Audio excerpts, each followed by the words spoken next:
तो आज अब ये बड़े स्पेसिफिक पॉइंट्स हैं ज़रा। आज की प्रेस कॉन्फ्रेंस बेसिकली रखने का मुद्दा क्या था, ताकि आप लोगों तक ये सच्चाई पहुंचाई जाए जिसकी वजह से मुझे मारने की बार बार धमकियां दी जा रही हैं। दिस नॉट हैपन वंस, 2 बार नहीं हुआ है, काफ़ी बार हो चुका है कि मुझे जान से मारने की धमकी दी जा रही है। मेरे पेरेंट्स को जान से मारने की धमकी दी गई, मेरे ब्रदर को भी। So this is that is the reason why I am coming and doing this. क्योंकि कल को ये ना हो कि एक वैसा वाला कोई सिचुएशन बन जाए कि कुछ हो गया था इसको, हमें तो पता ही नहीं, ख़त्म हो गया, शायद मामला भी ख़त्म हो जाएगा। The reason why I am doing this is so that this truth comes out in front of you guys, ताकि सबको पता हो कि मैं आज क्या बोल रहा हूँ। ठीक है,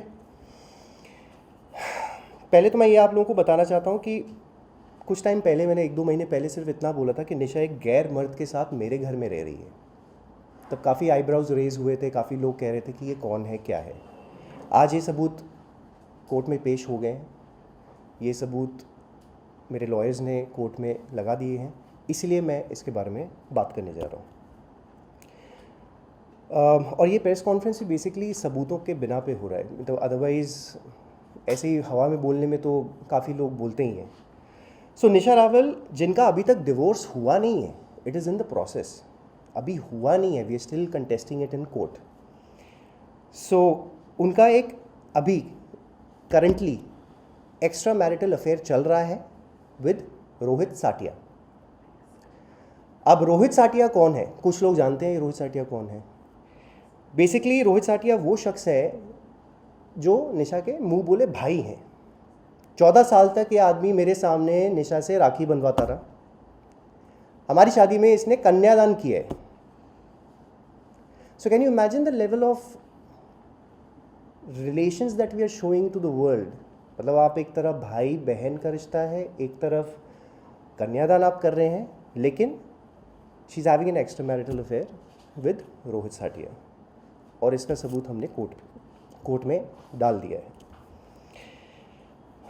अब ये बात ऑफ कोर्स मैं पहले आप लोगों तक नहीं पहुंचा सकता था because I didn't have proof. अब एक चीज़ जैसे अब मेरे साथ हुई थी पिछले साल, करेक्ट, उस टाइम पे मैं आगे आके अगर ये चीज़ बताऊं तो कैसा लगेगा।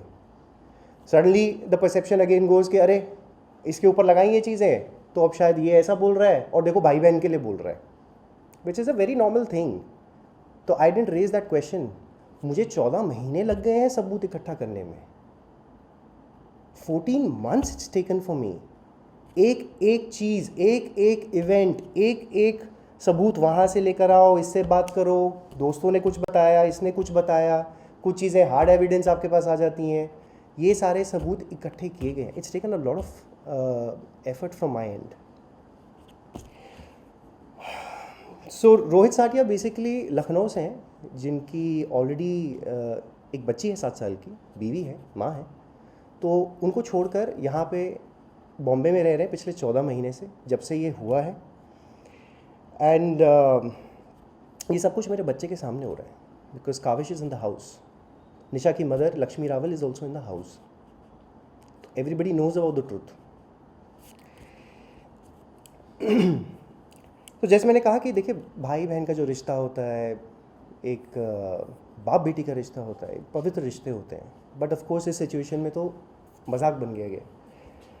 एंड निशा ने ऑफ कोर्स मुझ पे झूठे केसेस इसलिए भी लगाए ताकि मैं, जो निशा का एक और इनफिडेलिटी वाला केस ऑलरेडी आप लोग जानते हैं, जो लॉकअप शो में बोला था, she spoke about that during 2015-16 she had an extra marital affair.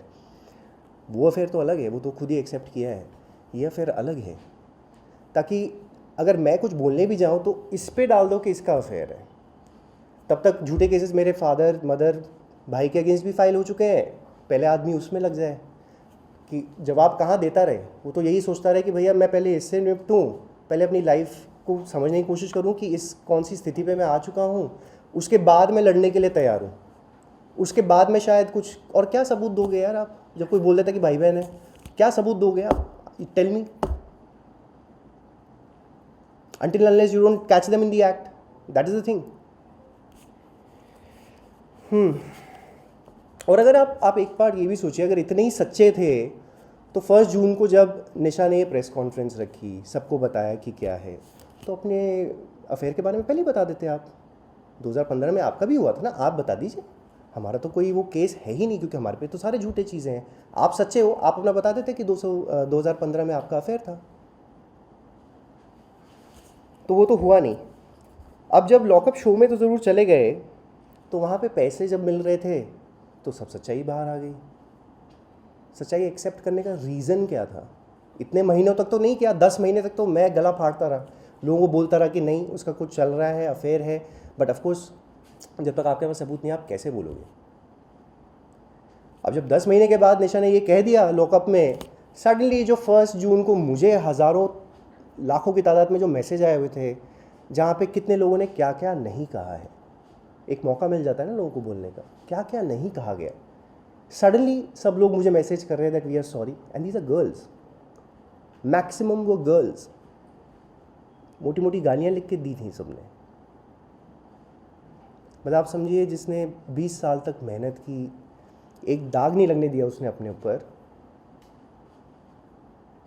And this is what we call stardom, this is what we call fan love. No, इसीलिए सच्चाई बता रहा हूँ।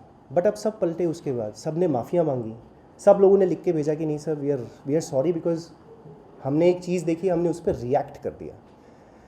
तो ये रिएक्शन के लिए नहीं होती हैं चीज़ें, आप लोगों को समझना पड़ेगा। एज सिटीजन्स आपकी रिस्पॉन्सिबिलिटी है कि आप समझें कि किसी के साथ क्या हो रहा है। एज रिपोर्टर्स आप सबकी ये रिस्पॉन्सिबिलिटी होती है कि एक चीज़ को आप लोगों तक पहुँचाएँ। किस वे में पहुँचाएंगे वो अब सब हम पे, हम ह्यूमंस हैं, हम सब पे डिपेंड करता है।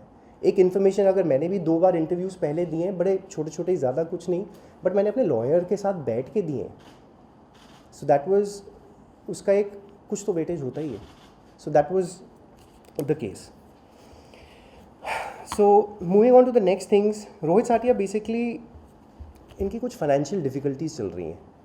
सो इस वजह से निशा के साथ मिलकर ये पूरी प्लानिंग की गई, ताकि मुझसे मेरा घर, गाड़ियाँ, बिजनेस, बच्चा, सब कुछ हथिया लिया जाए। अब कैसे करेंगे? ऑफ कोर्स झूठे केसेस में फंसा के करें ताकि ये फंसा रहे, कॉम्प्रोमाइज़ कर लें। बट वो हुआ नहीं, because I didn't give up. कहीं ना कहीं ऑफ कोर्स जब कोई नहीं होता है, कहते हैं ना, तो अकेले ताकत यही थी कि अपने घर वालों को भी संभालो, आपको लड़ना भी है, आपके पास इमोशनल होने का टाइम नहीं है। क्योंकि 4-5 दिन के बाद I was on the set shooting also, I didn't have time. आज भी टाइम नहीं है, आज भी इंटरव्यू दे रहा हूँ, but I don't have time to get emotional. Correct? So ये सारे झूठे केसेस मुझ पे इसलिए किए गए ताकि मुझे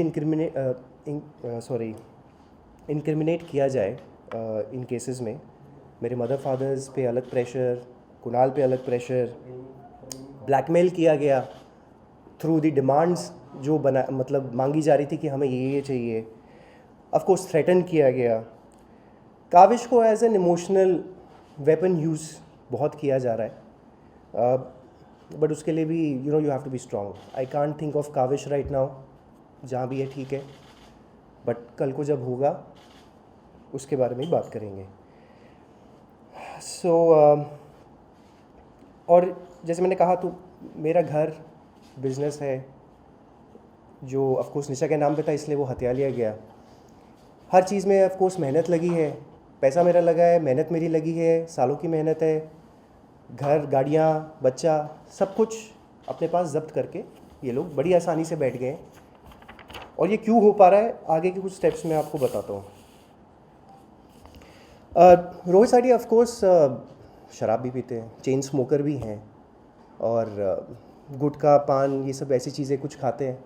और ये सब चीज़ें के बीच जो आदतें इसकी हैं, काविश, मेरा 5 साल का बेटा, is staying with this guy.